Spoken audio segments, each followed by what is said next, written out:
That's right. Yeah, what we do, because we want to go there in a very civilized manner, peaceful manner. This is a very peaceful thing. It is a very formal thing. We are executing our mandate as MPs. Yes. Where are the other members? Where are the other members? They have run away. Wametoka. Excuse me. Tishia kuandamana kwa njia ya amani kila siku. Of Ruth Kulundu.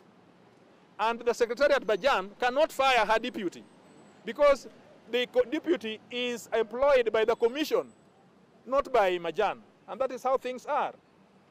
So I know that Madam Kulundu may be looking at her own options, legal options, but we have a mandate as members of parliament to come and question such infractions when we see them. Hatungekubali kuona kwamba kuna mtu leo anatolewa kazi, anapoa barua aende nyumbani na amehudumia tume kama Madam Kulundu. Kulundu amekuwa RO hapa Nairobi, amekuwa RO Siaya, akaonekana ni mfanyikazi mzuri, akapewa promotion kukua kwa commission. Kwa hivyo tunaomba Chebukati na timu yake wawache hizo carteling wanafanya ndani ya hiyo ofisi. Na tutakuja hapa kila siku kuona kwamba haki za Madam Kulundu zimeonekana.